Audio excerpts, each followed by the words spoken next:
Yeah, and They own it. What's up, Trash Talkers? Here at Veteran Trash Talk, we actually vet our sponsors. We don't just take their money and run like a Butterbar lieutenant lost on the land nav course. Are you finally ready to plant your flag and claim your territory? Maybe it's time to use that VA loan to buy a home. Or hell, maybe you're looking to refinance and put some extra cash in your pocket for more questionable life decisions. Either way, the Veterans Mortgage Source, powered by Canopy Mortgage, has your six. Look, buying a home or refinancing can feel like getting overrun on a bad op. Chaotic, confusing, and full of obstacles that make no damn sense. That's where Corey and his team come in. They're like the QRF of home loans, ready to pull you out of the chaos and guide you to the best program for you. And trust me, they'll answer all your questions. Yeah, even the dumb ones. Whether you're a salty vet or fresh out of barracks still trying to figure out where your TA-50 went. Great service, solid rates, and a team that actually understands the military life. That's why all of us here at Veteran Trash Talk trust them to do right by every veteran and their family. Ready to lock it in? Give Corey a call or shoot him a text at 808-699-7874. That's 808-699-7874. Don't wait. Unless you like overpaying and getting treated like an FNG. The Veterans Mortgage Source is powered by Canopy Mortgage, LLC. All loans are subject to credit and property approval.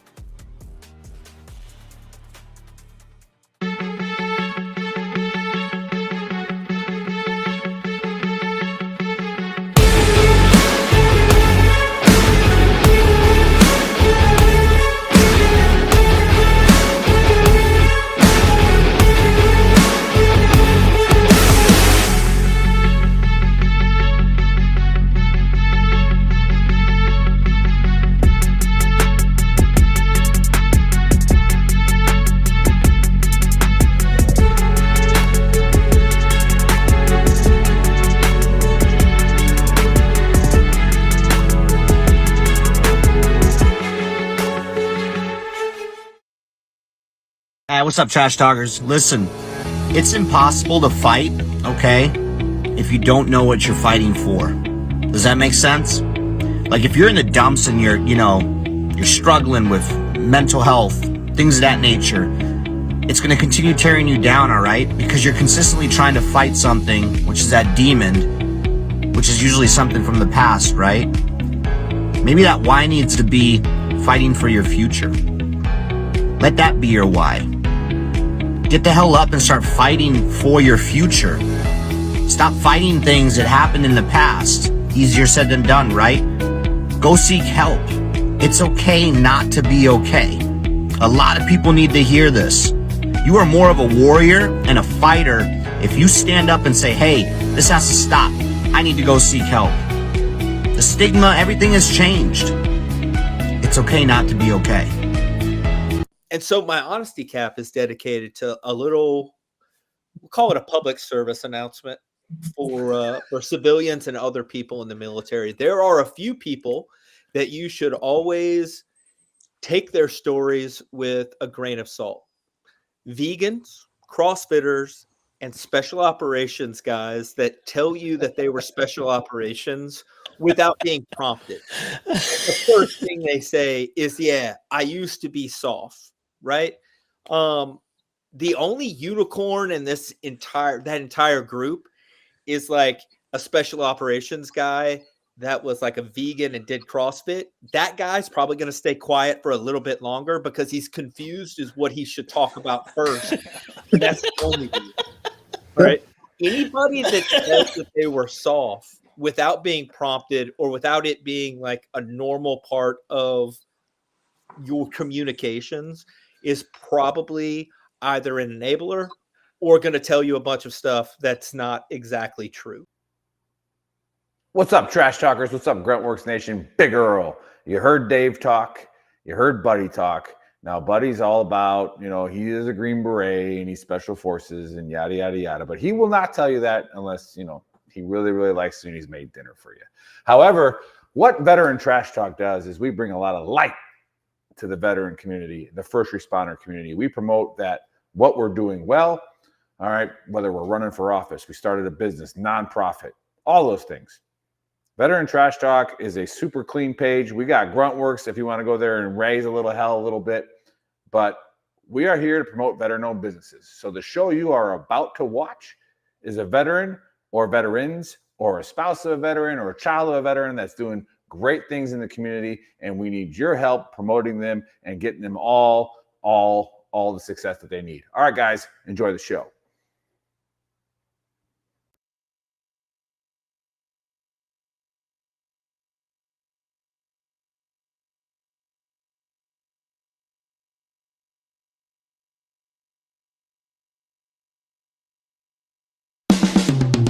This is the Veteran Trash Talk Hour, hosted by Nick, Dave, and Buddy.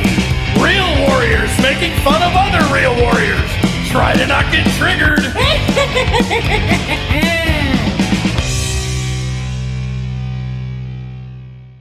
Up, Gruntworks Nation. Welcome to Season 3, Episode 10 of the Trash Talk Hour. Special guests today are filmmaker and actor Stephen Graham and actor Matt Dallas, who will be discussing their upcoming movie, Sheepdog.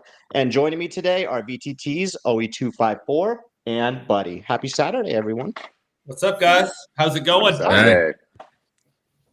We got Monica here for the Big Earl, because the Big Earl decided to not show up, as usual. He's probably playing golf with his rich golf friends on the golf course, huh?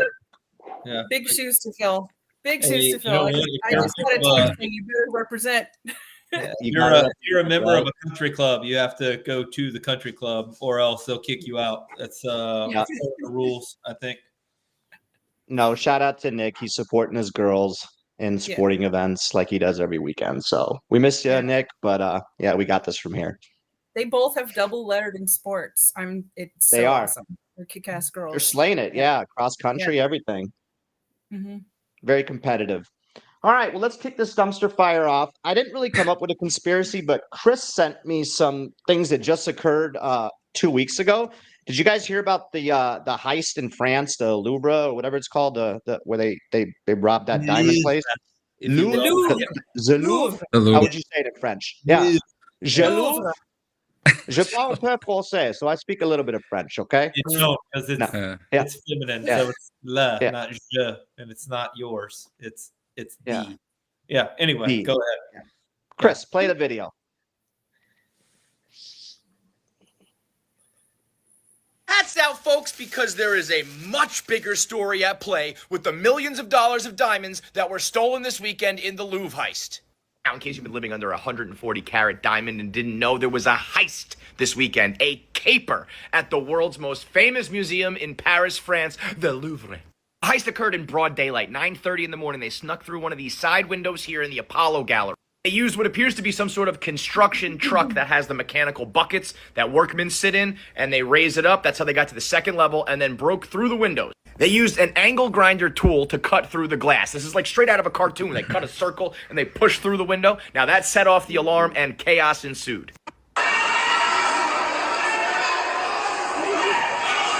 However, the entire heist took just 7 minutes, and the thieves were in the wind before security could do anything with these 8 items from the Napoleonic diamond collection, including sapphires and rubies and emeralds and diamonds in crowns and necklaces and earrings. The thieves escaped on motorcycles and attempted to burn the truck that they used to break into the window to get rid of all the evidence, their tools, their disguises. However, one of the security guards was able to stop that from happening.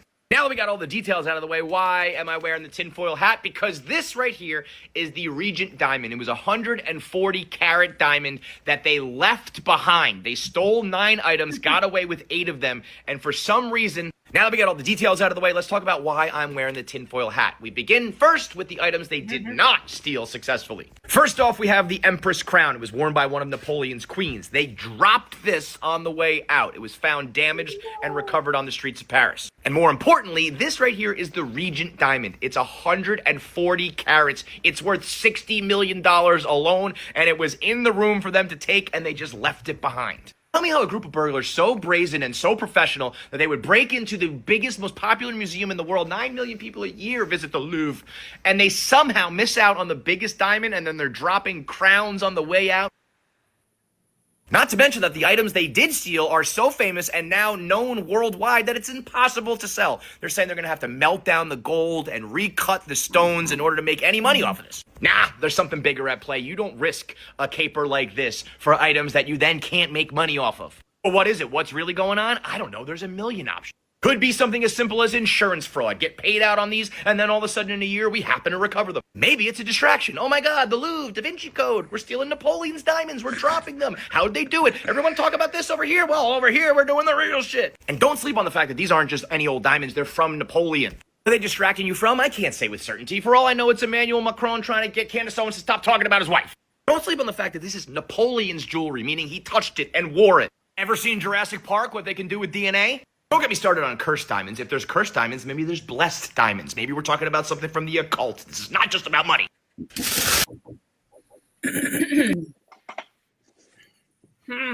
Wow. Oh, no, Okay. yeah. That was actually from Chris, so I didn't even do any research on this video. And I always get to go first. I'm going to keep it real simple. I think it's insurance fraud, 10 out of 10. Like, I think it's an inside job, basically. Because, like, even those items that they stole, they can't, like, resell them on the open market, right? Maybe the black market, potentially. But, like, everybody knows about the items. So I would suggest it was an inside job. These items will be recovered maybe later on, or maybe not. And then for, like, an insurance payout or whatever. That's my take, 10 out of 10. What do you guys think? But how does that explain the ones that were left behind? Because they could still, right? Yeah, that's Like, right. how does that explain the ones they left behind? It doesn't. don't know. Maybe you got something better, brother. I What you don't have got? something What are you better. thinking? What are you I thinking? have something better. Well, let's go over a couple of facts. Is it correct that it was broad daylight? Was that a fact that they did What's it? that? What'd you say? Yeah. Yes. Yes. Yeah, They did it in broad daylight. Yes. But Oh then we yeah, can- yeah. Why was everybody running and screaming? Oh, I guess because the windows exploded. I don't know. Ooh, I got that. Hold on. All right. all freaked out, Uh-oh. panic. My feeling is this. I don't know that I'm insurance fraud. I think that this is an Ocean's 14. I don't think it was like a perfect heist, but I do think there's definitely collectors on the black market that would love to put some of these items in their home. Friends, hey, keep it a secret. Let's go down to the wine cellar. Let me show you something really cool. Mm. And it was just messy, you know, when your adrenaline's going and so on. Maybe they didn't like that was on their list to grab, and maybe they didn't, and maybe they're gonna have to answer to somebody right now for not getting. I like that. Okay. All right. Good take. Good take. Matt, what you got? You got Matthew? anything? I think I'm with Steven on this one. I think there are too many people on the black market that would be interested just to add to their collection, because there's people with so much money that they just want they just want to say that they own it. I think Yeah. that they're excited to like stick And it to in the- their basements, in their collections. I think Yeah. you two probably know more people that shop on would be able to shop on that version of the black. I'm with you. I get fake Adidas sometimes, but that's my budget for the black market. Like, what do you have? Do you have a Rolex for $50? Yes, I will get that. Yeah. But my feeling would be though that even if they know they can't sell it on the open market, right? But if there's not in there for them, if like, hey, if you're able to go get that, we'll give you $1 million. The person who's probably the collector is willing, you know, that's what's $1 million talking about this kind of sort of priceless jewelry. Monica, I'm so curious. Thoughts? Well, you know, a couple of things are running through my head because I've been binging this show called Trafficked. It's a documentary series. A lot of the episodes are really disturbing, but a common theme through all of them is narcos and how powerful and how widely spread these horrible organizations are. I mean, they're everywhere now. They're in all countries. They're doing all kinds of stuff. So it made me think of that. But I don't know what the hell they would do with it, you know? But Matt was at my commander's ball a couple weekends ago, and did you see the beautiful jewels I was wearing? It did indeed. Anyway, Was it you, Monica? It was It was Job, you. Monica. It Job. was you. it was the American Legion henchman, definitely. Yeah. I noticed a few things. Monica, you kind of touched on it. You can tell that it's an actual something that happened in France because when the alarms went off, everybody ran. Just Yeah. in America, people put their cell phones out and walk towards it. Doesn't even matter. Yes. Gunfire, Fair enough. gunfire, Wow.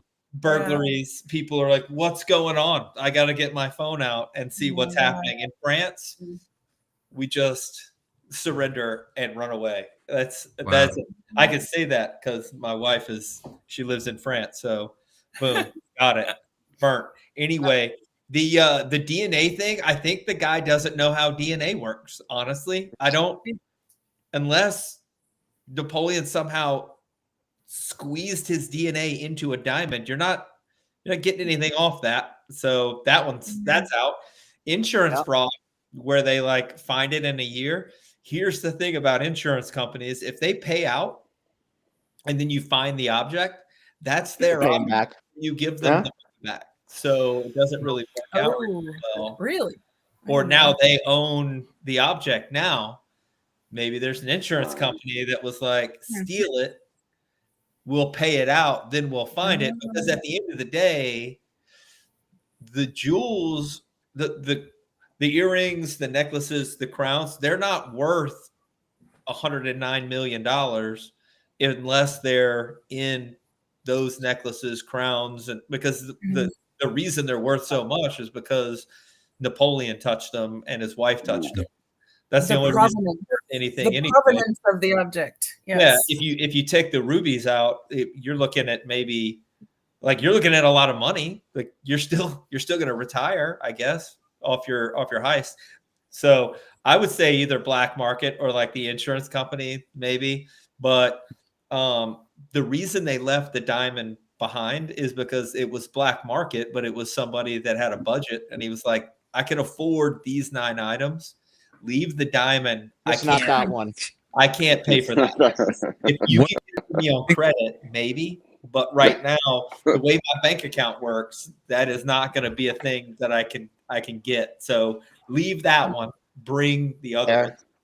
I do think it's funny that people are talking about how, like, I guess clumsy it is because we've been so like engineered from like Ocean's 11 and like that.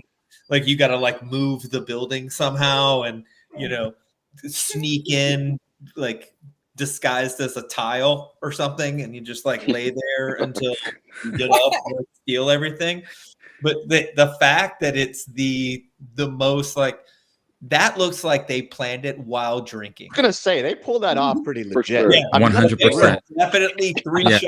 They were 3 shots in when they were like, "We should rob the Louvre" in a weird French accent. Clearly, electrical, arm with the bucket, to get up.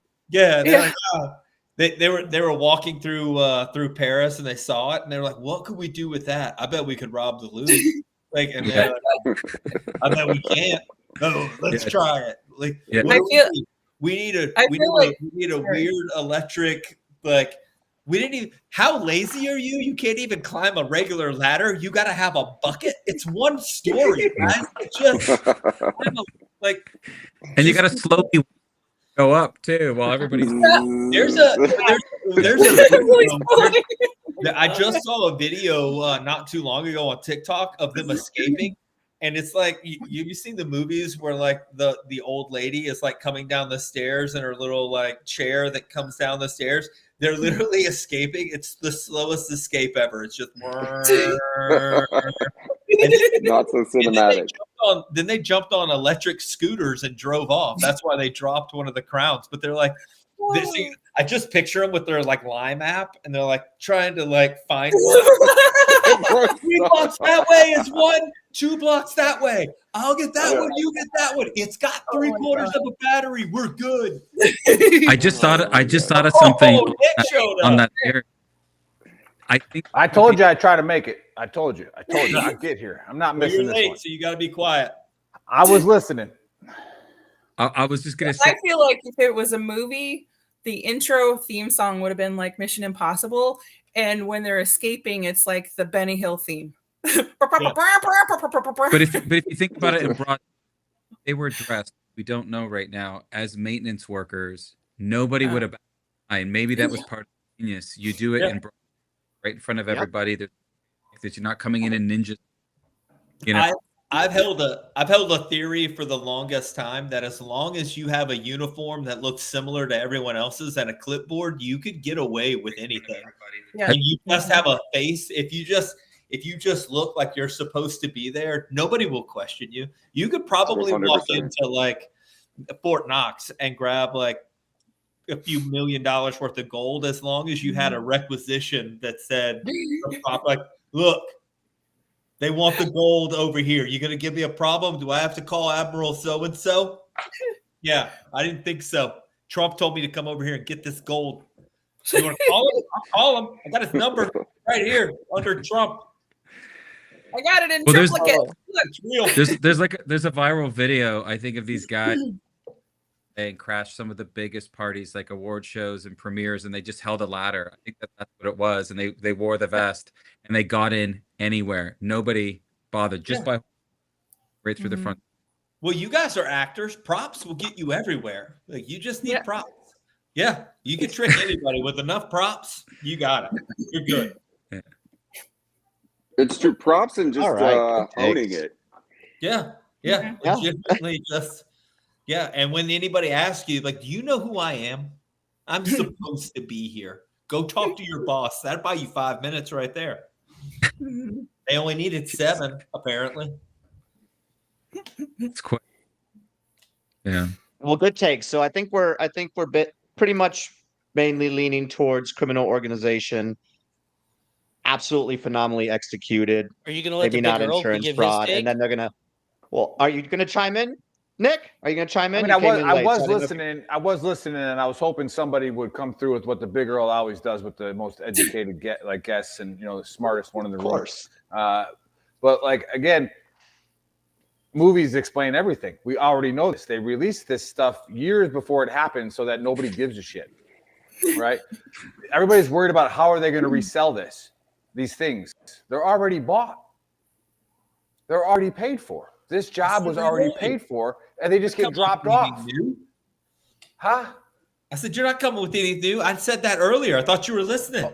Ocean's 11. That might have been when I was transferring there. It's already purchased. The guy just had a budget. That's why I didn't get 107 carats. I think I left when you said nobody understood DNA. I think that's when I had to click off and get on my computer. Maybe. But no, hey, pleasure to have you guys on. And Monica, thanks for stepping in for me. This is legit. I do think that it could be the Legionnaires, though. It could be your Legion people. Do agree with that. It could be the actual Legionnaires, the French ones. Oh, the French ones, huh? Anybody think about the Knights Templars? Maybe there's still a few some Illuminati stuff. Yeah. Or they said that Trump took it so that he could be king for a day. He just wanted it. Yeah. So that's Wrong one. Wrong king to be. Napoleon didn't end well. No, I saw the movie. I did too. Yeah. But yeah. Well, Got Monica, anything the else? floor is yours. All right. So, ladies and gentlemen, I am proud and happy to introduce you guys to Stephen Graham and Matt Dallas. Met these guys about a year ago, I think, when their film Sheepdog was in I think it was the Beverly Hills Film Festival. And a bunch of us, we took up an entire row from my American Legion post wearing beautiful jewels that night. And I have to say that the film, to me was the most accurate depiction of different types of PTSD and how veterans deal with it in healthy and unhealthy manners. And I was really gripped. I mean, I laughed, I cried, the whole shebang, but you guys did an amazing job on that. Thank you. Thank you so much for inviting us all. But let me get to the business here. Stephen Graham, writer, actor, producer, all sorts of things, was in Medal of Honor, Criminal Minds, Between, House of Dust, Periphery, Crash Site, Summer 11, Boy Who Cried Werewolf, CSI, Smallville. It goes on and on and on, and is a wonderful family man living. Actually, I don't know where you live. Where do you live? You're here in I'm LA? currently in Western Massachusetts right now, where we actually shot the film. Oh, really? Okay. Yeah. Thanks. I was wondering where it was shot. And Mr. Dallas has been a heartthrob of many girl from the Kyle XY series and boys. Painted Woman, Alaska's a Drag, Where Are You, Bobby Browning, Baby Daddy, Dig, One Percenters, and I mean, the list goes on. But I know that you guys did like 14 years of homework before doing Sheepdog, and went around interviewing, I don't know how many, like, did you interview 1,000 vets or something? At least. Mm-hmm. Yeah, at least. Yeah, it was basically 12 years to camera. And so we started out in 2011. We did Wow. our first nationwide road trip to to to experience it for ourselves, never knowing it was going to take 12 years to get to the screen. I think by year 5 or 6 we were worried. We were like, okay, Yeah. but we had always committed to, we always said to ourselves, like, we complete the mission or die trying. And and oftentimes, Monica, we get asked, like, like, did you ever want to quit, or were you ever going to give up, and so on. And of course you can feel defeat. And then you'd wake up the next day and you'd get a call from a veteran that you had met on the other side of the country, or a Gold Star family member, or a mental health worker. And I swear to God, to you, just put wind right back in your sails. And we often say that those men and women that we sat in front of became our North Star to guide us home. And that's how we ended up here. And I say this, and not to start out, I know we all joking and so on in the beginning, but like, love led us to this place. It was our love and profound respect and the trust that we were given this immense responsibility. Were things that were shared to us, the most intimate details of somebody's life, whether it was in combat, trauma from childhood, whatever it was. And we were trusted with those stories. And the hardest part for us, our biggest challenge, always was getting it right.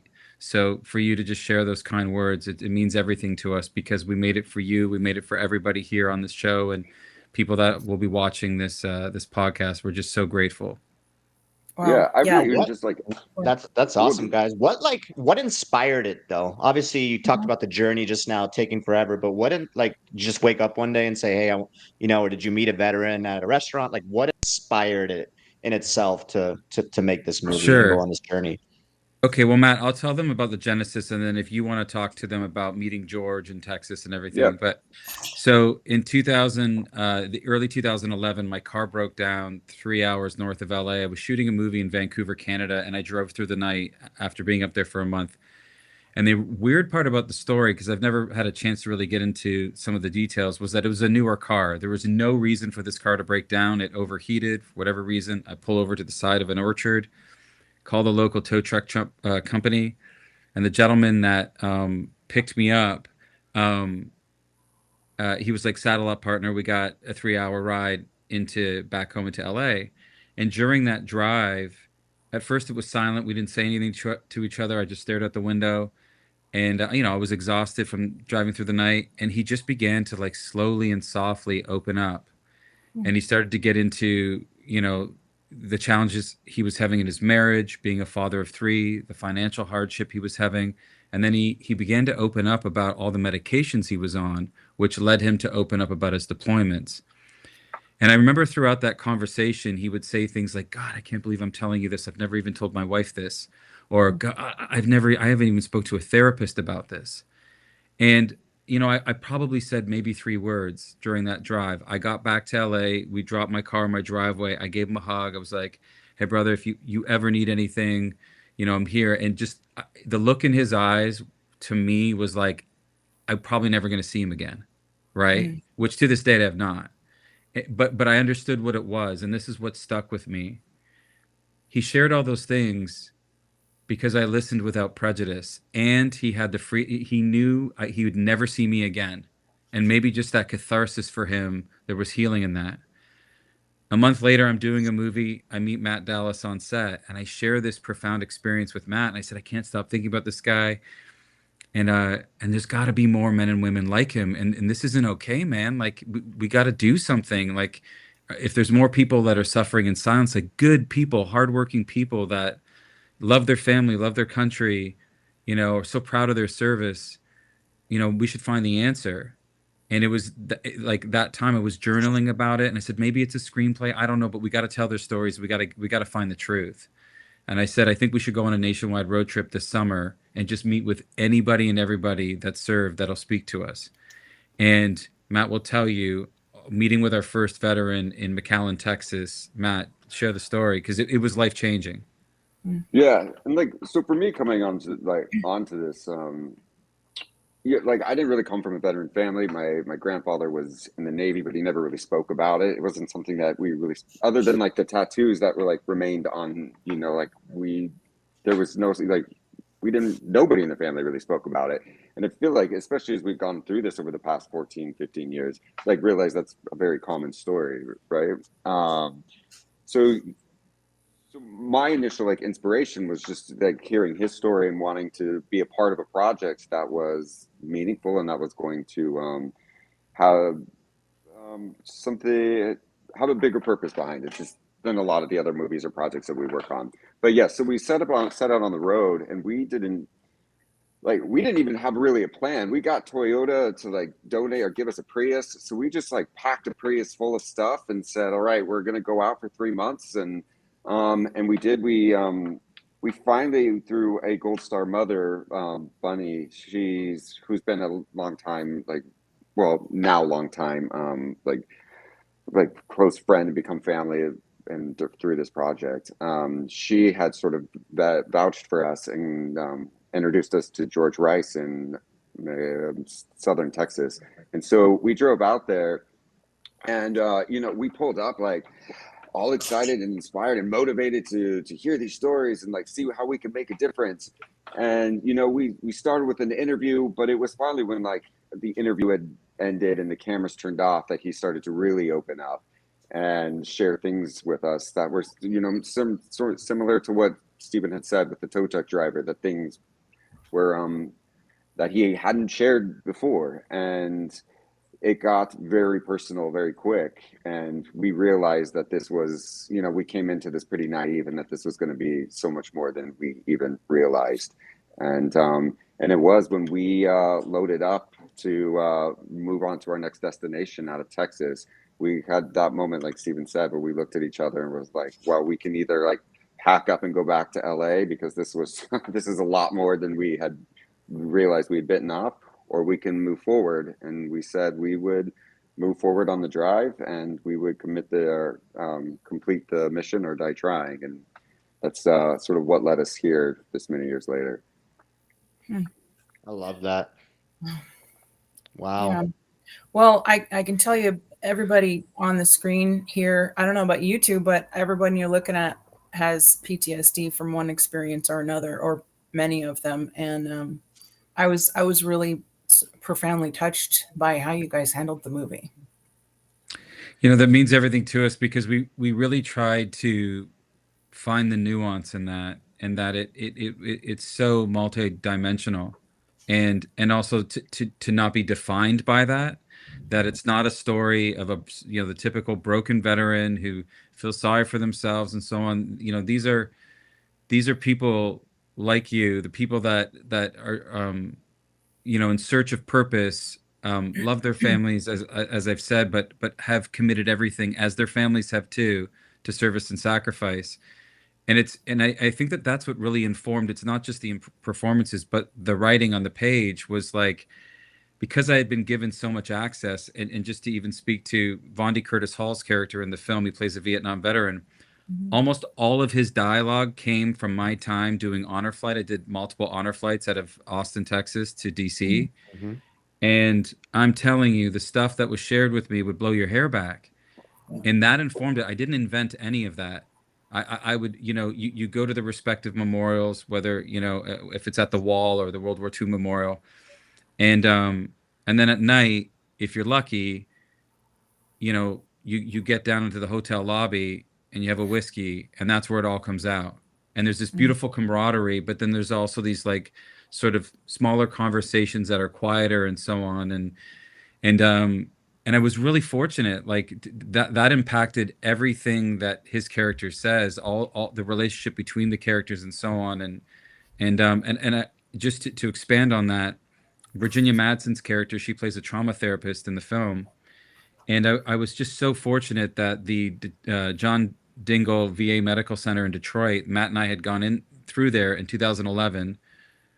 We made real relationships there with people that worked there. They obviously were nervous about us, What are these guys from Hollywood doing here? This kind of thing. And we were really lucky to build their trust. And over the years, they allowed me to come in there and role play with their doctors, sit in on PTSD orientation classes. They just gave me full access. So I got to inform the script as I saw it, right? Like, I think I'm very fair to the VA because it's based on people's experiences, good or bad, right? And I thought it was really important to show people that that there are ordinary people in extraordinary circumstances, but there are also extraordinary people that are coming into work. They're not getting rich doing it, and they care so much about the work that they're doing, and they're changing lives.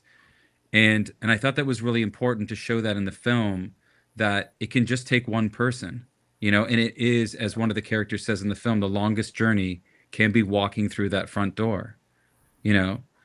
And so again, just the access that we were given, that's what you saw on the screen. You know, people sometimes ask Matt and I about, you know, what went into those performances.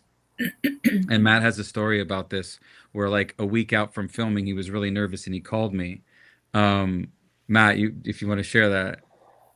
Well, yeah, I mean, it's like, because we had sat in front of, like he said, hundreds of people at this point and collected stories. And, there had been so many sort of like almost starts and like almost going to camera over the years. And then things would fall apart and we'd have to dust ourselves off and get back up and put the pieces back together. And so obviously, like, as we aged, the characters aged. And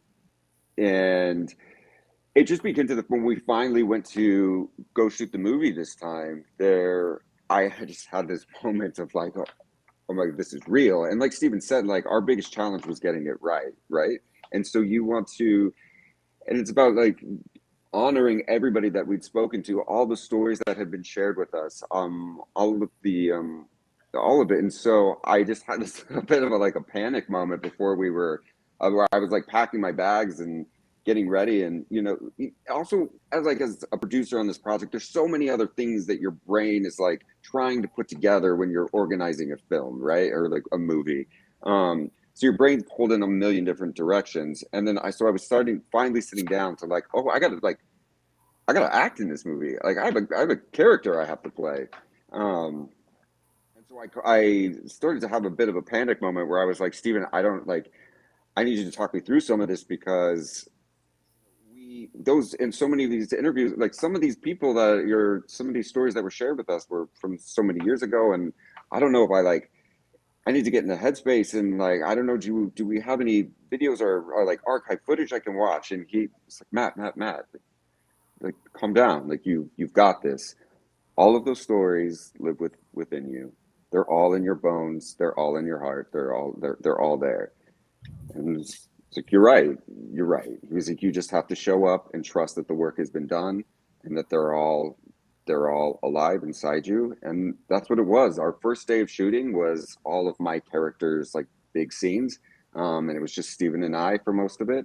And it was all there. It was just saying the words and trusting that they were there and that all the stories and everything would come out. And so I think that's really much a testament to like the work that Steven had done, the time that we'd spent on it. And yeah.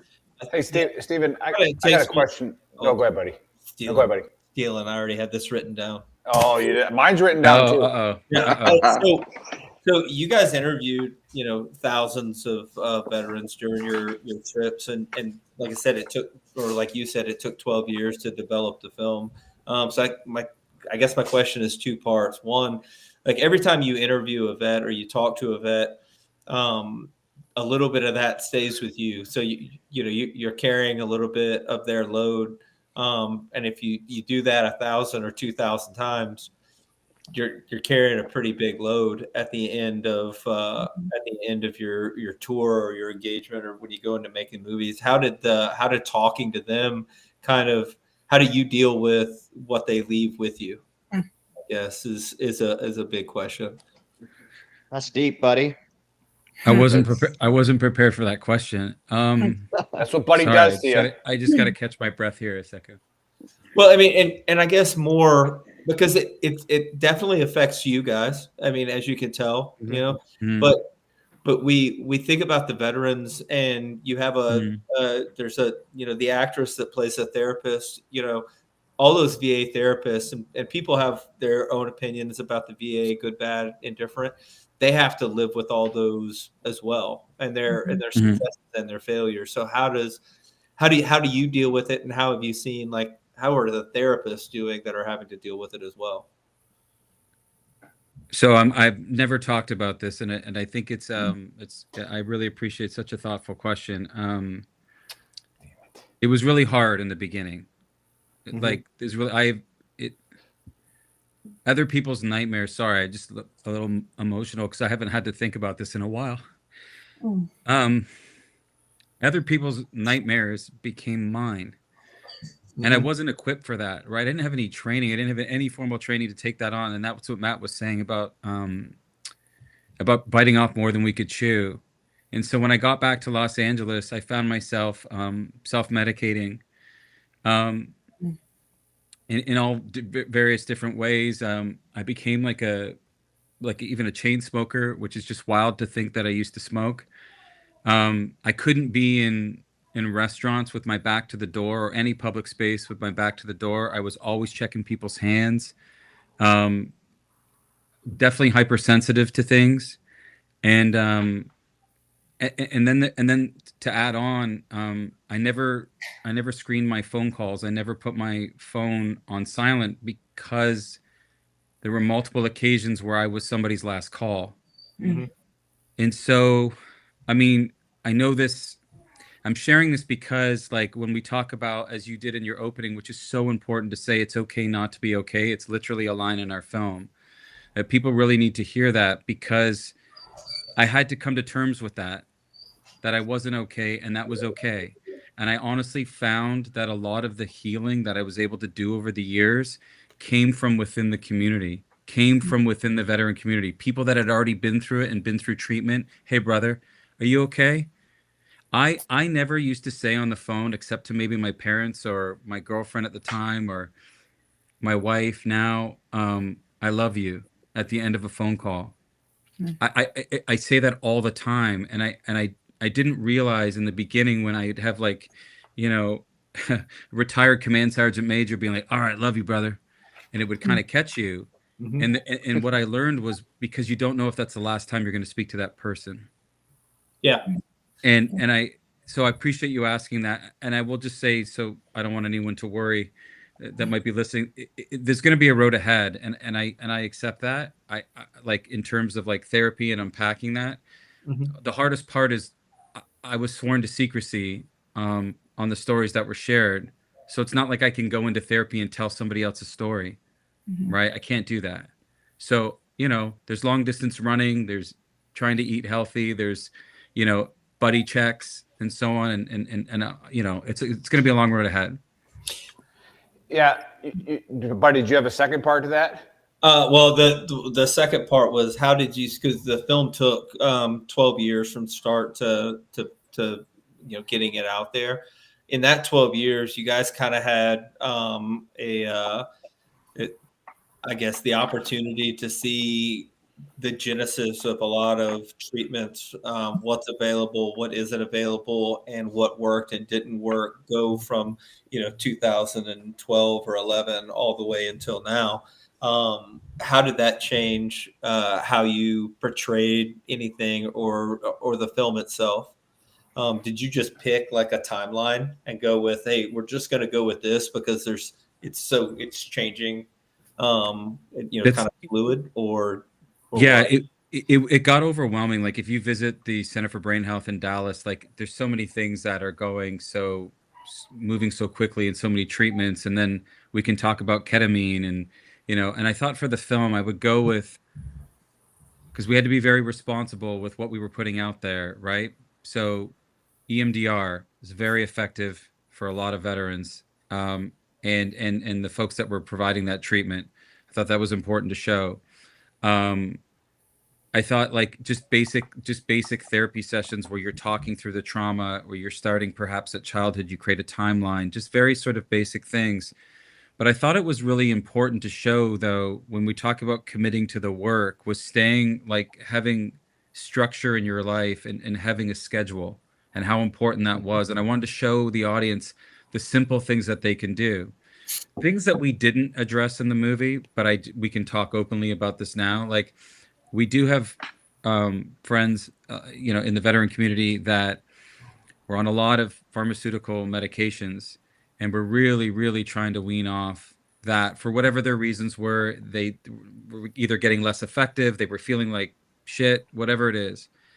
And some of them had sort of tried medical marijuana, and for a lot of them that we know anyway, and I'm not advocating because I'm not a doctor, but it worked really well, really well. We also have veteran friends that have gone ketamine treatments, which is a little more complicated. Not something you ever do at home at this point, but like in treatment centers and so on. And that was really effective, but I just want to say, as a whole, the most effective thing was committing to the work. Yeah. That was the, Yeah, and that, for and, sure. and you cannot do it. You can't do it on your own, and that's okay. Yeah. Right. There are services and treatments there that are there for you. So I hope I think it's also important for veterans to realize that we're not broken. Mhm. We're not like a toy that, got the leg snapped off of it, or, something that is broken. We're different. There are Yeah, for things sure. that we've changed, but they're not excuses for bad behavior. And just because you have a quirk or something that you aren't comfortable with doesn't mean that you're a bad person, or that there's something wrong with you. You just have, like, like, I still, to this day, I don't go to a restaurant and sit with my back to the crowd unless I have other people that I've been in the Army with. They can sit, Fact, yeah. and because I know that they'll They got watch. my back. Yeah. Yeah. And we've talked about that on the show several times. And when I was getting out of the military, I was told that I had, like, hypersensitivity and this, that, and the other. And what I couldn't wrap my mind around was, especially when you look at the news today, like, well, yeah, but it's only a problem if it distracts me from being with my family and my friends and all of that other stuff. And but it's not a problem when I notice something is out of place before it happens and I'm not in that situation. Right. So it's a perspective thing. I think a lot of a lot of people, and I wrote it down earlier while you're talking about, like, it's when you're talking to people or talking to the veterans, it's very hard to discuss issues that you're having, mostly because you're deathly afraid of being lumped into a category of, like, not able to do anything for society any longer. Being Not, decentralized. Yeah. Yeah. and just you're the PTSD guy that people have to, like, tiptoe around because you'll go off and do something insane. And that, Wait, let me jump on it. go ahead. And it's also Yeah. Go ahead, Nick. Let me jump on it. So this will lead back into Stephen and Matt. Two parts of that. We had a guest on the show years ago, Dr. Gadd, who wrote the book Wounding Warriors. All right, not Wounded Warriors, Wounding Warriors, and he talks about that cycle of disenfranchising a veteran by lumping him into something that you just, hey, you're broke, you got PTSD, you're it's not your fault, right? You don't have to own your demons, we'll put you on a bunch of pills, that kind of thing. Now, my question is, you brought up something when you were explaining why you were doing it, about how this isn't like the status. We didn't want to do like the status quo of a veteran, right? We didn't want to make a movie like that. This movie is coming out in December, correct?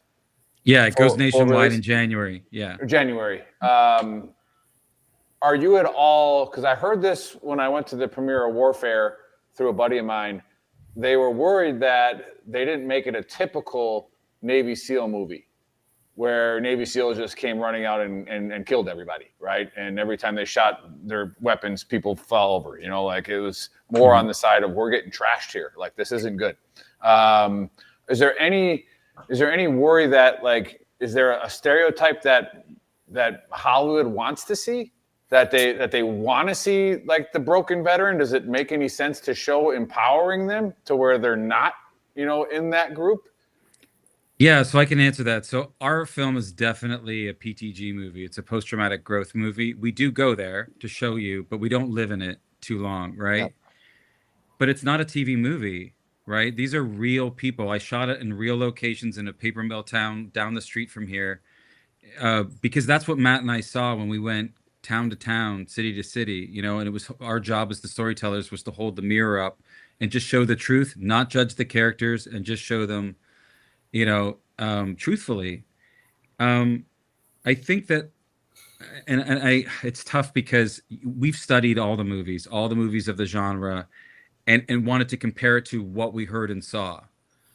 Yes, there's a lot of generalization. Yes, you can always tell when somebody hasn't done their work and has not sat in front of real people or lived with it enough to really understand what it is. And I think just getting back to what Monica was saying earlier about its authenticity, like, it's an emotional movie. And anyone that sees it, Monica's already shared that, we had to take the audience there on the journey. But when a veteran, like a Marine Corps veteran, stands up at the end of the movie, Harley Cap says he did, and he's in tears, and he's like telling Matt and I at a Q&A in front of a full audience in Minneapolis, now I have a movie that I can show my family of why I am the way I am, but why they are the way they are.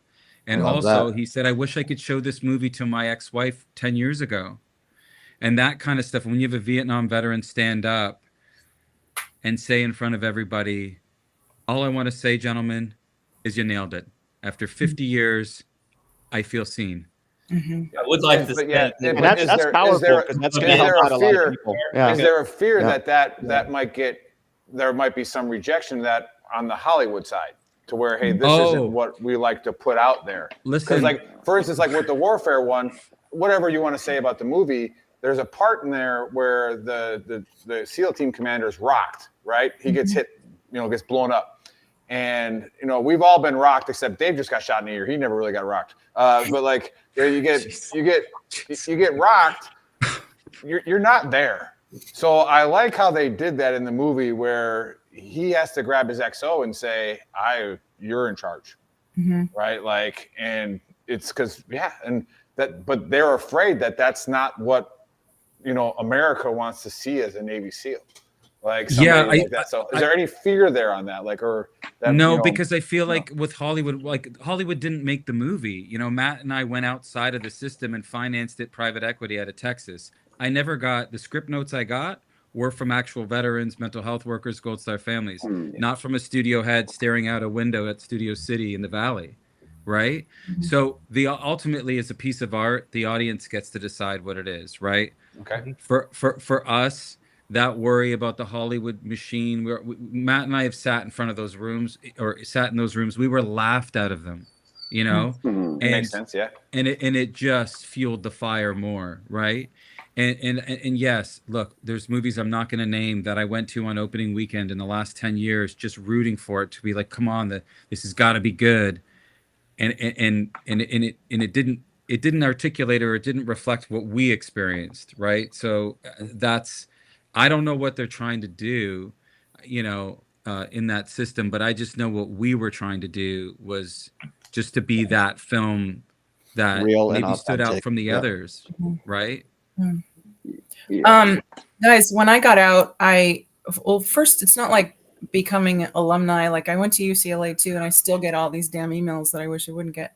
But you don't get out and become a part of an alumni association that sends you, these are all your benefits, and your friends live over here, and these are the kinds of jobs you might like to. You just are let go, and I didn't deal with what was wrong with me in a healthy way, like a lot of us do. I never got into drugs and alcohol, but man, I ate and ate and ate. So, like Matt, part of your character was like, yep, been there, done that. I ballooned up to close to 300 pounds. And I had a nutritionist at the VA who said, yeah, you know what you're supposed to do. You're just not doing it. So I'm going to refer you to psychology. And I was like, oh, shit. I really don't want to talk to anybody. And then when I was hooked up with a therapist years ago, and it was only when I started dealing with the demons up here that I started losing the weight and realizing why I had kept like just scarfing all the time. You're killing it now, Monica. Stop it. Yeah, you are. Thank you. But that scene, Steven, that you had with the day you meet your therapist, I almost laughed out loud, even though it's an intense, difficult scene. Inside, I was laughing because I had that same monologue in my head, like, who the hell are you and how do you know me and how the fuck are you going to help me? And on top of that, she looked like she was probably my son's age. And I'm like, oh no, get out of here, lady. And her name was Becky. I think I told you guys before. Her name was Becky, and she was from San Francisco. So in my head, I kept thinking, she's Becky from the Bay. Ugh. And I just was so angry and resistant to get help until she flipped it on me and said, well, why, I said, how old are you? And she goes, well, why is that important to you? And I was kind of like, oh, well, and then I just started explaining myself, but I mean, it didn't happen that fast, but I really saw parts of me in both characters. And yeah, thank you. Wow. Wow. Yeah. That we experienced that a lot, treatment adverse veterans. But I have to say, in fairness, in a lot of cases, it was warranted. When you're waiting outside in the parking lot for 3 hours for your appointment and, you got a job or you got your kids in the car and you're like, there's a lot of things that kind of went into that. And I thought it was, look, when people are telling you stories about, sweeping a village, jumping over 8-foot cinder block walls in the middle of the night and your comms aren't working and there's real fear, you're playing the ultimate extreme sport and civilians, for the most part, to like really understand what that really takes. That's the kind of stuff that, how would you, if you stood in front of like Becky from the Bay, that's valid, right? And I thought like, well, what do we do about that? And that's why it was really important for Virginia Madsen's character to be able to slowly reveal why she got into mental health, why, even though she's never been in combat, why her own story is valid to understand, to see Calvin's humanity in her own, and vice versa. So yeah, I think that was very common for us that we saw. And how was it? So I've got to imagine. I've never, you guys have talked about how it's difficult to, I guess, portray a veteran if you don't really have a background. But I've never made a movie either. So how is it trying to produce a movie and trying Dave to and I have. No big deal. No big deal, huh? Yeah, I don't think you made one. Anyway, go ahead. Yeah. Yeah. How is it trying to produce it? We got our 20 seconds of fame. Together, all of that. Well, yeah, Matt. I would say this, like, if you say produce it, like, so making the movie and playing the characters, I will tell you 100%, there was never a scenario where either of us were in the corner going, what would my character do here? Right? When we like, this is a real true indie film. So the world is burning down around you, right? You're trying to put out 20 fires by 6 a.m., So what happens when you don't have money to throw at any problem? You have to always find the pivot. And in that, you have to trust your instinct. And I'm telling you that Monica, because, having seen the film, the monologue that I give as my character about the sheep pen, that was one take. Mm-hmm. That's like, it was loosely based on real events, inspired by them. And I saw it all. I never had to go to my page and go, because I had lived it. I'd met with all the guys, many of the guys in the unit that experienced it. And so I have to say, like, probably that helped us. I've said this before, but if we lost all the footage and you gave me, pick a number, $20 million to try to go and remake it, I would never take your money. It was lightning in a bottle. We could never recreate what we did. Something happened on that set that is wild, especially having been in the editing room and you have to stare at every character over and over. You're cutting the scenes, trying to make sure the beats are right and everything, and it can get mechanical.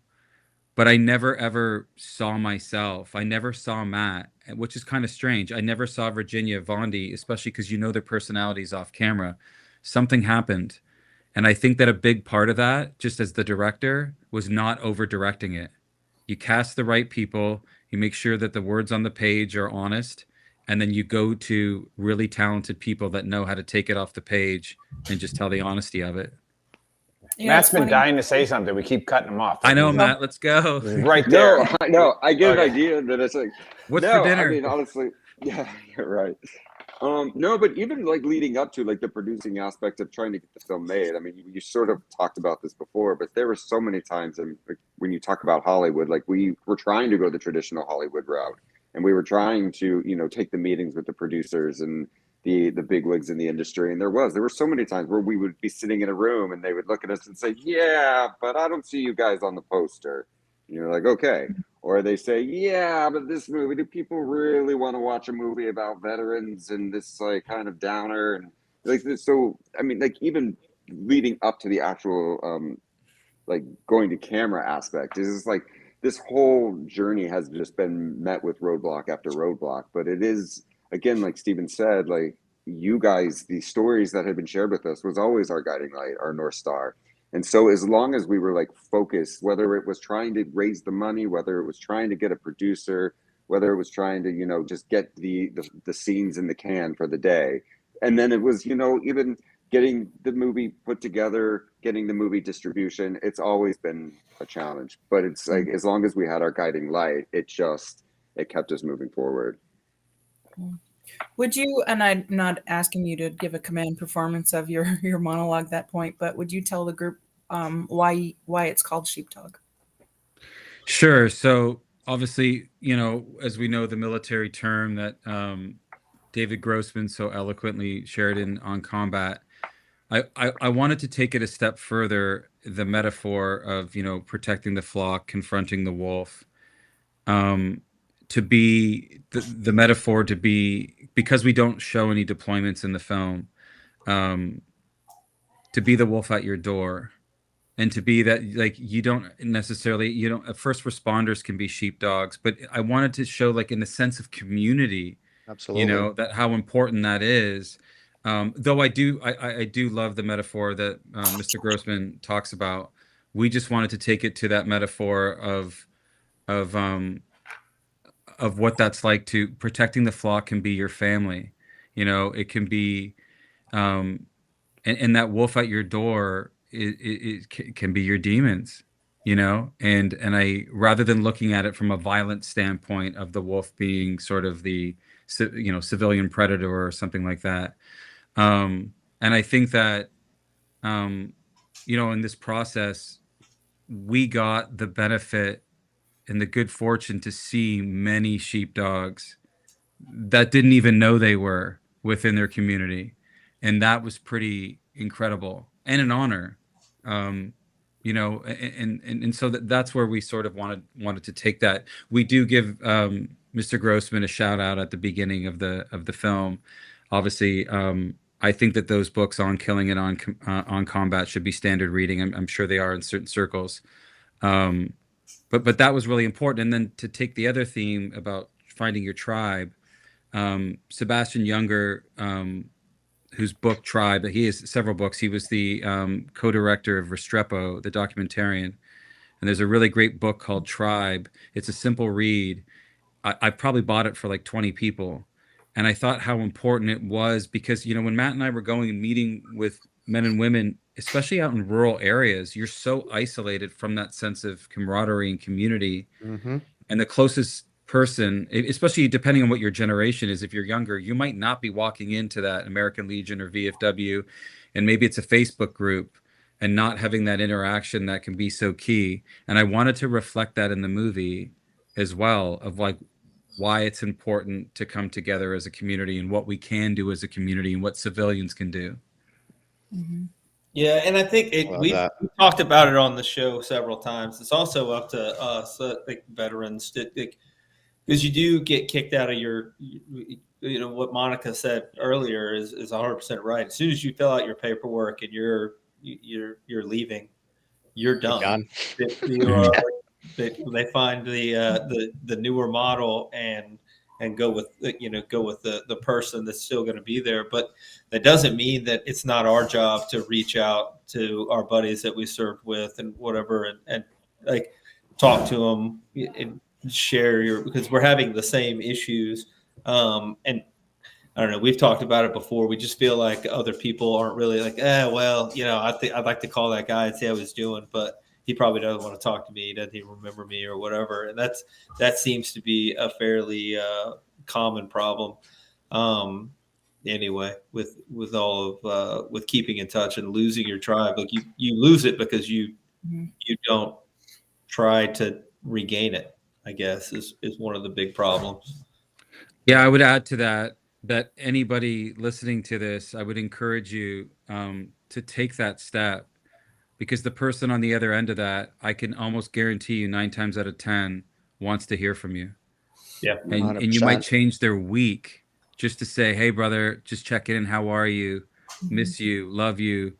That sort of thing. And I know that also from firsthand, that first step, it can be life-changing, Yeah, and spiritual, we talk about this on the show, spiritual things like, what not getting into what your faith is or whatever, but the connectedness of the universe and we talk about it, that when a name crosses you, or if you have a dream about somebody, right?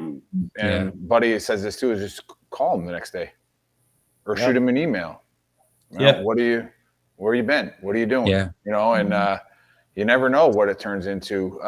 And part of why we started Veteran Trash Talk, during COVID was a bunch of different, problems that we saw was going to happen, because we were all still active duty when we started this. Was think about the people getting out and talk to some of those veterans now that you've made the movie, like in 2020, 21, where all of their appointments for their therapy were telephone when they got out. Virtual. Right. They never got the face-to-face. So that was like one of the issues we saw. And then the other one was our op tempo wasn't going to slow down, but you're going to come home from maybe a 3-month deployment or a 30-day field op, which doesn't sound like a lot to some people, but now you're going to be like, hey, now stay in your house and don't go anywhere. Right. Yeah. And so I was telling my bosses, I was like, hey, we're going to see a spike in domestic violences and we're going to see a spike in suicides. And what for? Drug abuse, alcohol abuse, everything. And I'm like, so we took it on ourselves. Hey, let's start a Zoom and just bullshit with each other. And see how many people join up and start talking on it. And then we met Monica. And thank God you did. Thank God you did. And congratulations on all. We didn't even know we had a podcast. So we were like, we didn't even know we had a podcast for like a year. We were like, I do want to say, like, I watched the trailer. Of course, I'm not lucky like Monica. I can't just go to premieres and wear stolen jewelry. But gotta live in Hollywood, baby. I did watch. I watched the trailer that you guys have on YouTube, and I think that the Vietnam veterans have been so forgotten for so long, and the fact that you reach back and have a character that is a Vietnam veteran. My dad's a Vietnam veteran, and the difference between what they went through and what we went through are in a lot of ways, night and day. We came back from, deployments to a country that was thanking us for our service, and they came back in a completely different atmosphere. A country that blamed them for things that they had never even that weren't their fault at all. Nothing they could control. So hats off to you guys for seeing that, and then having a character that does represent people that, to be honest, should still be thanked and asked if they're all right and how they're doing. So awesome. Yeah, it's absolutely. It's definitely going to impact a lot of people, especially, we spoke about it earlier, the ones that don't want to talk about all those issues, but then really have somebody else put out that message for them. and then to Yeah. be able to like say, oh shit, I see myself in there, and then to be able to share with their family, friends, this is why I act a certain way. It's going to help a lot of people, and I'm super excited to see it. Where can people see it when it does come out? Is it going to be like on Netflix? Is it Amazon? Do you guys know already where, Yeah, like we're what going platforms it'll theatrical be on? first. Yeah, we're taking a big Nice. swing here. We're going in Oh, selected snap. theaters in December, and then it'll go nationwide in January. And we'll be sure, like we have some really exciting announcements to make in the next couple of weeks that I can't say just yet, but I'm sure Amy will tell you on the side if she hasn't already. But we have just such a, well, I should also say shout out to Amy Mitchell, who just Amy's put awesome, together, just Yes. this, this incredible VSO and corporate sponsor coalition of we're just so honored, and every day we wake up and we just want to meet the moment and live up to it. But it will be out in theaters theatrically, and then Very I cool. imagine, depending on how it does, the VOD window is usually a month later, 2 months later. But we'll be keep sharing pushing that everywhere. for sure. Yeah, we need to Yeah, we need to and I'll help just- that for sure. Yeah, Uh, we'd love to come and back. is on Buddy in allowed to January. come? Can Buddy come if you do a premiere in California? Can Buddy come out of the woods? Is he allowed to like maybe invite him? just in a creek You in the somewhere. woods? Yeah. Does Buddy ever? He did a show for 2 weeks in a river, like floating in it. What? I know. So just holding his phone up. So Yeah, it's it's not. You're not wrong. He's not yeah. wrong. Well, we'd love to would have he be all of allowed? you I'll give him as clothes. guests. Yeah. So yeah, I'll be in for the give him a nice Scottsdale collared one, shirt or Matt. I something. would love that. I'm gonna take you up on Yeah, that dude. offer when you guys do it in Absolutely. Scottsdale. Matt already said he'll come by and pick me up. That'd be amazing. Yeah, I would love to Absolutely. do You that. come pick Yeah, him for up. sure. Yeah. That's what. Hey, he offered. He said, "I'm gonna pick Yeah. you up, Dave, and I'm gonna I'm gonna bring you get you, to that." Obviously, I can drive out there too, but I'll take a ride. No, yeah, we'll definitely let us know how we can help. I wanted to bring that Yes. sponsorship up, so I'm glad you talked about that because Amy reached out to me and another friend of ours who's been on the show multiple times. We call him VTT's heartthrob, JC Glick, the CEO of the Commit Foundation. Yeah. And I was like, well, Veteran Trash Talk, we make like 30 cents a t-shirt. We don't really do it for the money. I was like, but we can have you on the show if that'll help. And then, we have a pretty good audience on Gruntworks, about 800,000 followers. So I'm like, we could, let's get it out there and support it. And that's why I kind of asked that question of like, what is the purpose of it? Are you afraid of Hollywood? Did you bend the knee to Hollywood? Like, are you doing those kind of things? And that's kind of like, because people will listen to it and watch it later. Yeah. And it's like, just to like, make sure we didn't do that. Or if We you never did, had to. why. Yeah. Yeah. We were encouraged to bend the knee multiple times. We never did. And it's wild. Like this is a whole nother podcast. Maybe we'll save it for January when the film comes out. But, the temptation was never there because we were never interested in cutting corners on it, but it was presented. And that's pretty wild. And thank God. And thank God we did the work, and when we talk about that being your guiding light, there's no compromise. It's just not going to happen.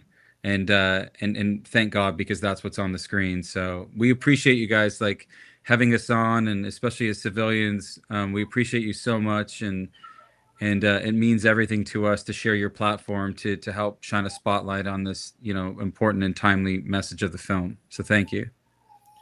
Absolutely. Thank you Our guys. pleasure. For being Our on. honor. Yeah. Yeah. Thank you so much for spending this time with us. Living where I live, I was born and raised here too. Met a lot of celebrities who I don't give two cents for, but you guys are so down to earth and so authentic. It's really refreshing. How do you know they weren't acting? Oh, well, fuck 'em. This is all a performance. I mean, I'm pretty good in this film, but I don't know. Yeah. I got hair and makeup on the other side of the camera. Yeah. Lighting is all perfect. The And, lighting, it's all The set up. mustache is trimmed perfectly. Right? Yeah. Unreal. That's Yeah. Yeah. I mean, were you But- playing a Navy vet? Because that's a pretty good Navy mustache. Oh, So. Oh, We man. appreciate. Who's got the that. AR? Yeah, Unless we we're do. not done. We do. Hey, okay. Yeah. not me this time, and I've been writing. I got so many notes. Just wait. Okay. So first thing we covered was the robbery at the Louvre, Ocean's 14, I think 15, 16. It's more like Puddle 13, maybe. You can rob anywhere as long as you look like you're supposed to be there, is what we learned. Probably somewhere on the black market. Some narco dude is running around with some really nice earrings at this point, I guess. And if you're looking for a country to rob, always rob France, because as soon as the arms start going. It's proven for over 100 years, guys. It's just how they are. I don't know. Not my fault. I didn't make it up. It's statistics, and they don't lie. Anywho, and then in December, go watch the movie Sheepdog. You can go to sheepdog.com or sheepdogthemovie.com and keep track of where it's going to be playing. And I mean, I don't know about you guys, but I would suggest that, like, if you need to go watch the movie anyway, but take your family with you, and maybe have a couple guys go have dinner and then go watch the movie, and then use it as a tool to start a conversation that helps you. I mean, you go to watch movies all the time that you don't get anything out of. At least this one, from talking to Matt and Steven, it sounds like it's going to be a realistic view of how you can deal with some of the things that you want to deal with, and you just don't want to come up and say that you need to. It'll be out in January, not in the theaters. So if you have to, then no, we'll be in theaters. Yeah. Oh It's yeah, gonna be in it's theaters, nationwide buddy. in theaters. Pay attention. You're one job. That's a Nate. big December deal. That's theaters, a big deal. That's January, one job. about right. Just listen and take notes and Okay. But recap. everything else, you stuck the landing. Not December, January, buddy. January. Selected theaters December, nationwide January. Okay, selected. Check out the selected theaters in December. As we get closer, we just need to have you guys on again. Everywhere in January. Yeah.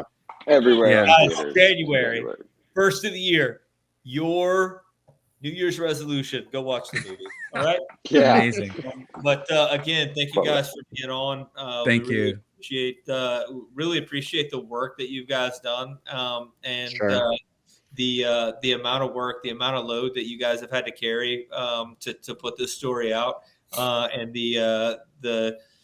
I guess the intestinal fortitude that it took to say no to people that were trying to tell you to do it a different way, and do it the way that you knew that it had to be done.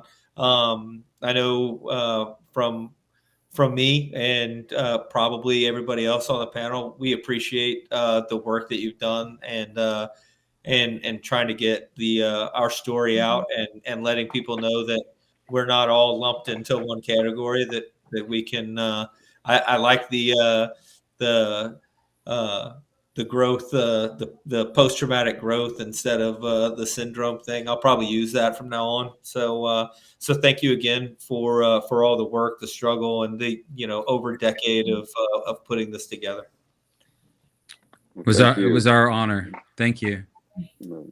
Yeah, thanks, guys, again. And I'm super pumped to see the movie, and we'll be pushing this out on all of our platforms as well as we get closer to the release. If you tuned in late, go to VeteranTrashTalk.com. That is our website, which has the links to everything where you can rewatch, re-listen. Go to shop.VeteranTrashTalk.com. That is our awesome merch. Today I'm wearing Remember the Fallen. All right, and scan that QR code right there. Buy a shirt, support the cause. It's still Don't forget October. to save the Tatas month. Yeah, Oh, yeah. still October. So Yeah, Yep. and remember, we don't collect a single dime on that, and that's for our boy Yep. Boats, Navy veteran. That's his organization, and God bless him. And your wife, Rest in peace to his who wife. passed Yep. away. All Yep. the money goes to that foundation and helps Boats and everybody that's involved in that community. Save the Tatas, BTT Wow. style. And we'll catch you guys next Saturday. Happy Halloween. No lives matter. Yep. Yeah.